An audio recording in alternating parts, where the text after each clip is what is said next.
Hey guys, this video is going to be about exercises that help with strengthening for the rotator cuff.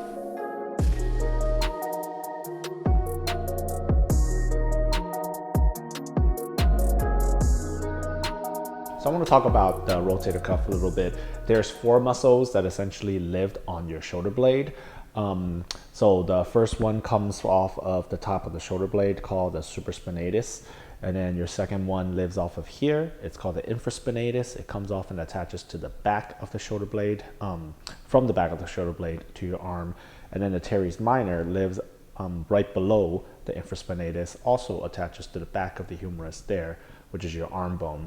And then up in the front, in this area is where the subscapularis lives, and then that actually comes over, this is the tendon for it, attaches to the front of the humerus here.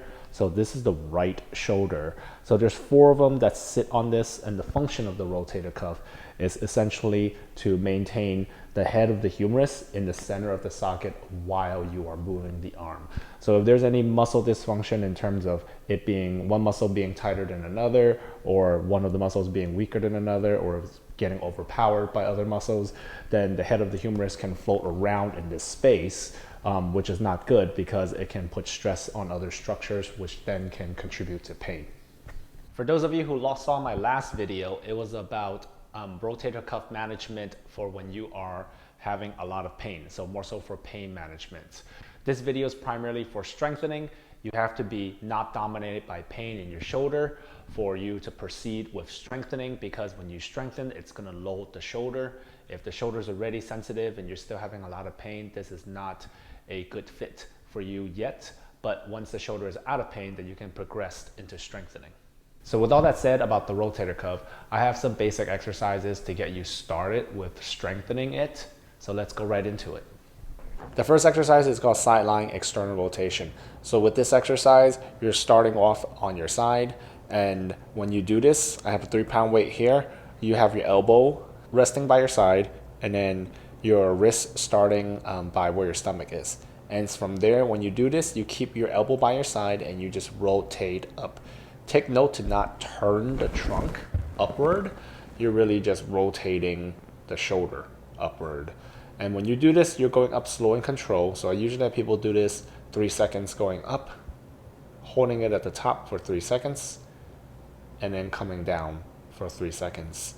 The total amount of reps you're shooting for when you're doing this is a total of 10. This is the first exercise of the 3 shoulder trios that I typically have. So 3 exercises is equivalent to 1 exercise because you're all doing it in one position. So the next exercise is called side lying shoulder flexion. This is the second one of the trio. So you start off again on your side. The arm is by your side here. I'm still using a 3-pound weight. You're just, again, with a 3-second hold, going up over your head, and then holding it for 3 seconds up at the top, and then bringing it down for a total of 3 seconds. Third one is horizontal abduction. So essentially what you're doing is still using this weight. You're going on your side. You start off with the arm straight while you're laying on your side, so at about 90 degrees, so straight out. And then you bring this up, 3 seconds going up, 3-second count up at the top, and then coming down slow and control, also with 3 seconds. So that is the set of the shoulder trio. The first one being side lying external rotation, the second one being side lying shoulder flexion, and then the third one is the side lying horizontal abduction when you bring that up. All of them, the concept applies with 3 seconds concentrically going up, 3-second holds at the end, and then when you return back to the resting position, it's also 3 seconds. And then these are all a total of 10. You do all of them together. So once you do your side lying external rotation, you go straight into the shoulder flexion, and then from the shoulder flexion, you go straight into horizontal abduction for a total of 30 reps. Last 3 exercises are going to be on your stomach. They're going to be prone T's, prone W's, and prone Y's.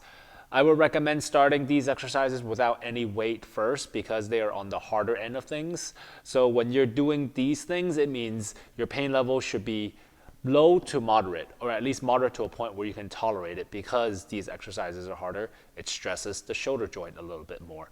So, and it also stresses the muscles a little bit more. So when you get to a point when you're doing these exercises, start them off with no weight first and then add weight once you get comfortable with it.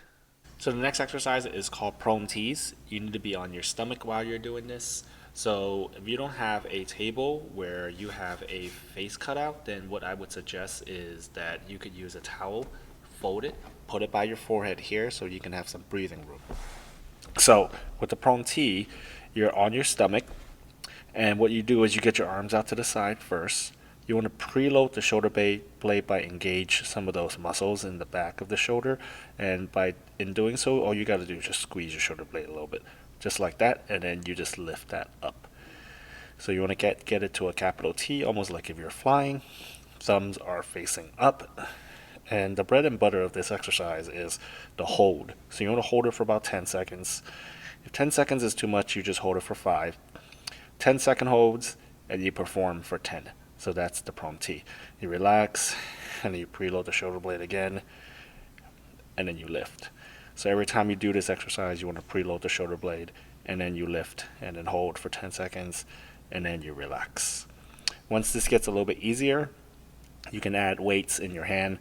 I'll probably start with a 1 to 2 pound, and then you move from there, depending on how well you can tolerate it. Next exercise is going to be something called prone W's. So the prone W, you're still in the same position on your stomach with your head down. You still got to preload the shoulder blade. So you preload the shoulder blade, give it a little bit of a squeeze, and you do somewhat of a roll. So you kind of pull your elbows up a little bit, and then you rotate upward with the shoulder going into external rotation. So this position here, if you're looking at me from the top, you're basically creating somewhat of a W. Same thing, hold it for 10 seconds, and then you relax. And then to re-engage again, you have to preload the shoulder blade, pull up, rotate upward into external rotation, hold it here for 10 seconds because that's where the bread and butter is, and then you relax. And the same thing you would perform for 10. Last exercise is going to be something called prone Y's. Again, you're still on your stomach, and your arms are actually all the way up here instead of by your side. So with the prone Y, it's a little bit harder to engage the shoulder blade because of overhead position. So we try not to do that because it throws off the scapular mechanics. So just get your arms up, thumbs pointed up, and then you just lift from there on out. Remember to keep your head relaxed. You don't want to lift your head. The bread and butter again is 10-second holds up at the top, and then you perform for 10. And then after that, you relax, and then you repeat 10-second holds 10 times. You're just trying to hold your hand up in the overhead position.